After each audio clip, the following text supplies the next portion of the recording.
사랑하사 천지를 만드신 하나님 아버지를 내가 믿사오며 그 외아들 우리 주 예수 그리스도를 믿사오니 이는 성령으로 잉태하사 동정녀 마리아에게 나시고 본디오 빌라도에게 고난을 받으사 십자가에 못 박혀 죽으시고 장사한 지 사흘 만에 죽은 자 가운데서 다시 살아나시며 하늘에 오르사 전능하신 하나님 우편에 앉아 계시다가 저리로서 산자와 죽은 자를 심판하러 오시리라.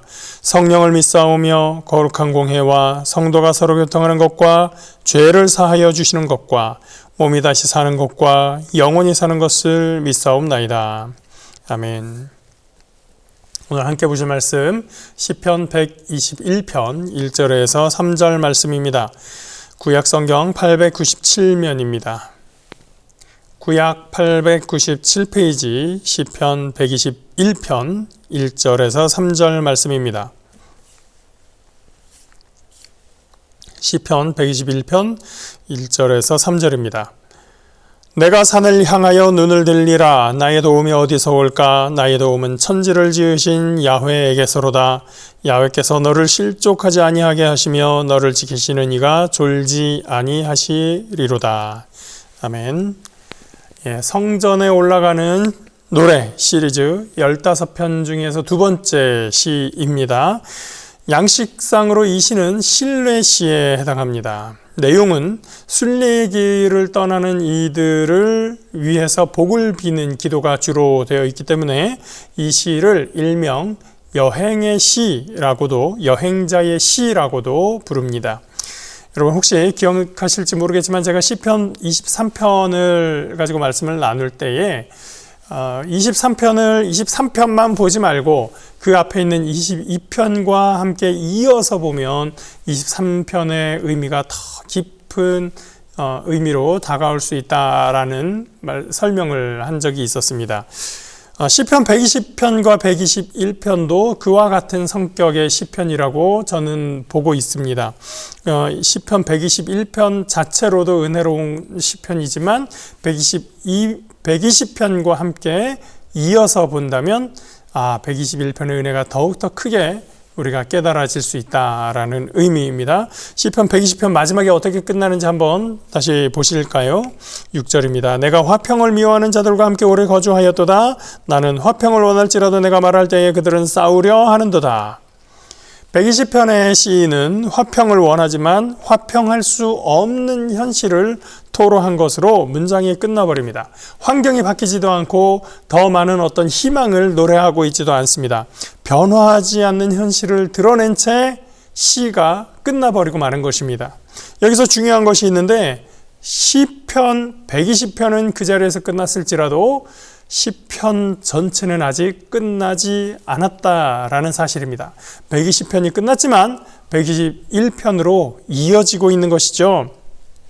120편만 봤을 때 그래 인생은 이렇게 힘든 것이구나, 힘들고 말아버리네 라고 느끼고 실망할 수 있지만 거기에서 시편이 끝나지 않고 121편으로 이어지고 있더라. 120편을 이어받은 121편의 시작은 어떻게 되고 있습니까? 1절, 2절입니다. 내가 산을 향하여 눈을 들리라. 나의 도움이 어디서 올까? 나의 도움은 천지를 지으신 야훼에게서로다. 도움이 오고 있다는 거예요. 하나님으로부터 나에게 도움이 오고 있다.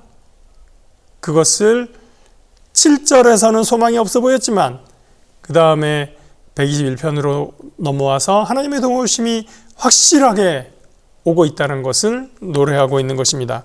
1절에 내가 산을 향하여 눈을 들리라고 하고 있는데 산이 어디냐? 산을 향하여 눈을 든다는 것은 무슨 뜻이냐? 여기에 대해서도 여러 가지 의견이 있지만 저는 이 산은 예루살렘이 있는 그 시온 산을 뜻하는 것으로 보고 있습니다. 그걸 또 실제로 예루살렘의 그 산, 시온산을 눈으로 쳐다봐야 한다라는 의미라기보다는 상징적으로 예루살렘 성전은 하나님이 임재하는 곳으로 그들이 믿고 있었기 때문에 하나님이 계신 곳을 바라본다, 하나님을 향하여 눈을 든다라는 의미로 받아들이면 충분할 것 같습니다. 시인은 축복합니다. 하나님을 바라보라. 하나님의 도움의 손길은 이미 오고 있다라고 하는 겁니다.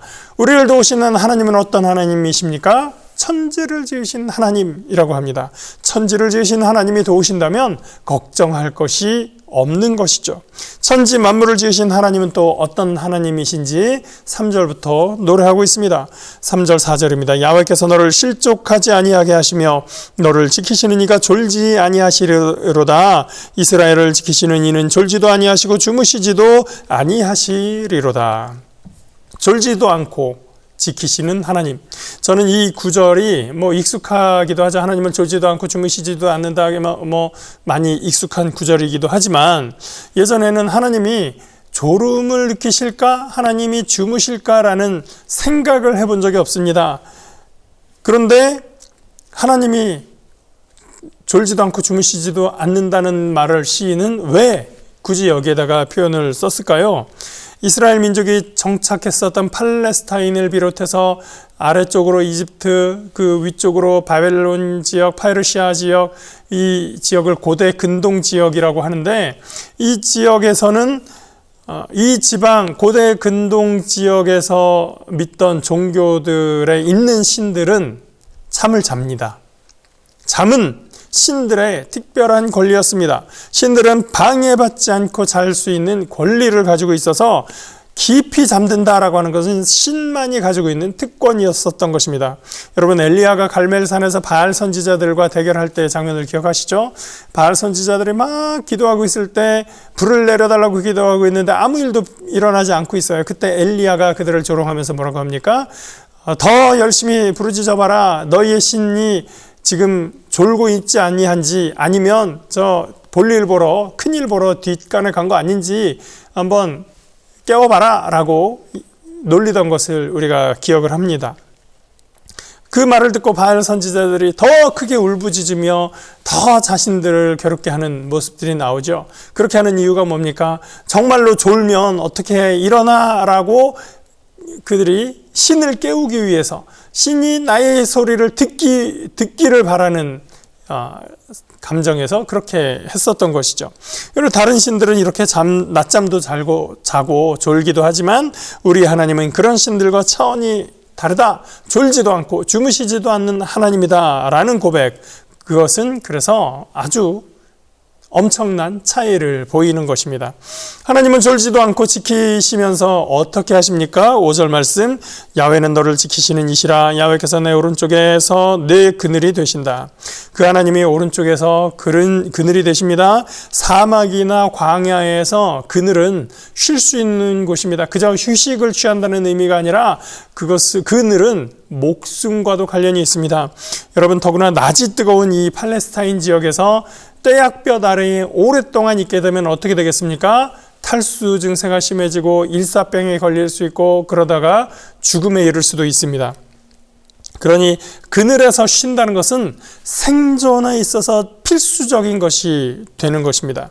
6절, 낮에 해가 너를 상하게 하지 아니하며 밤에 달도 너를 해치지 아니하리로다. 하늘에서 가장 큰 천체가 지구에서 느꼈을 때의 해와 달이죠. 해에 대한 두려움은 6절에서 이야기했습니다. 5절에서 얘기했습니다. 그리고 밤에 달은 또 뭐가 그렇게 무서울까요? 달이 뭘 해칠까요? 우리 한국식 개념으로는 그런 개념이 별로 없지만 고대 근동을 비롯해서 서양 문화권에서는 달을 두려운 존재로 인식해 왔었습니다. 늑대인간이란 이야기를 혹시 아시나요?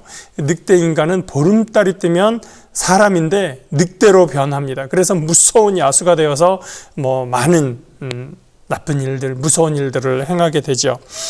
서양에서는 달빛이 정신을 혼미하게 한다, 정신병을 일으킨다라고 해서 루나틱이라는 이 영어 단어가 정신병자라는 의미인데, 이 말은 라틴어에서 달이 루나라고 합니다.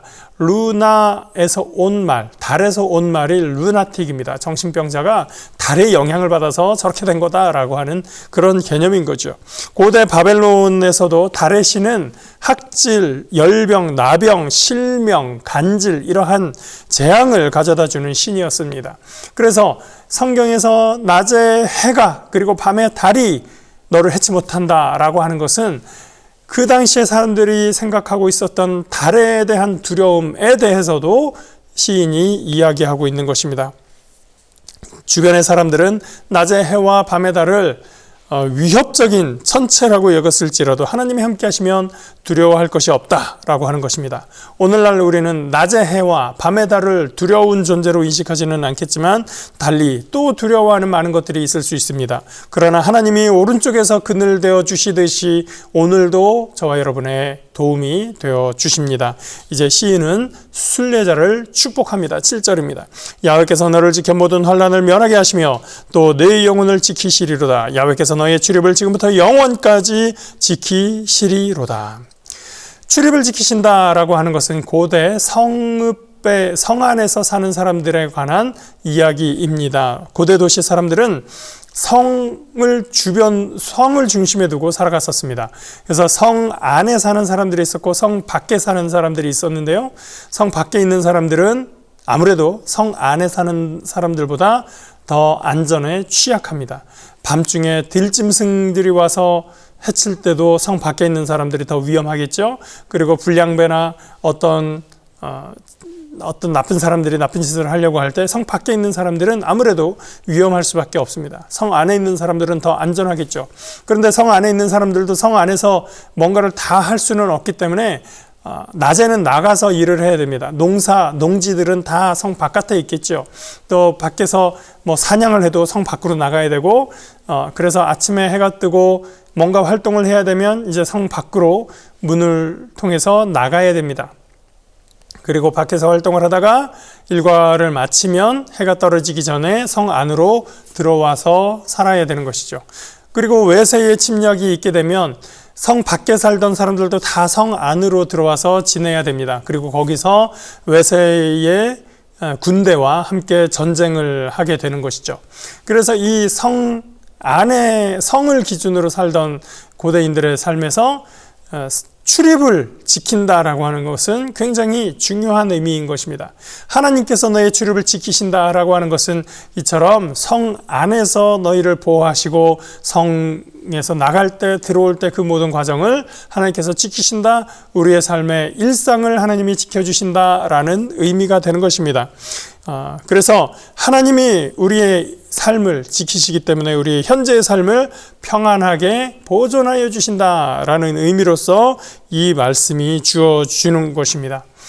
이제 우리는 우리를 지키시는 하나님을 의지하고 120편의 답답한 현실에서 우리의 삶이 끝나는 것이 아니라 우리가 하나님을 향하여 눈을 들 때 천지를 지으신 하나님의 도움의 손길이 우리를 지키시고 우리를 보호하시는 것을 믿으며 지금도 승리하는 저 여러분의 삶으로 나아가시길 주의 이름으로 축복합니다. 기도하겠습니다. 좋으시고 거룩하신 하나님 은혜를 감사합니다. 오늘도 하나님께서 복되게 하시고 은혜롭게 하시는 것을 믿고 오늘의 하루의 삶을 살아가기 원합니다. 하나님, 세상 사람들이 두려워하는 것이 많을지라도 현실의 어려움과 답답함 속에서 어찌할 바를 알지 못할지라도 우리가 주님을 향하여 눈을 들며 하나님의 도우심을 기대할 때 주께서 그 손으로 우리를 지키시고 보호하시는 줄 믿습니다.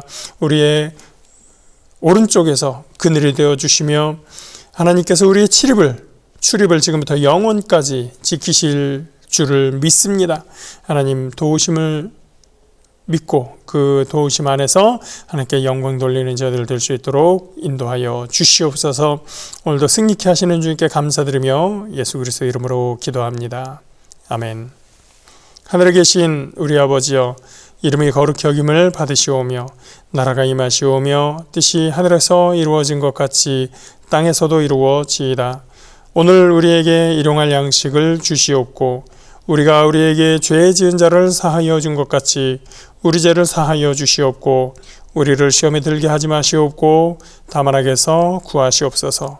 나라와 권세와 영광이 아버지께 영원히 있사옵나이다. 아멘.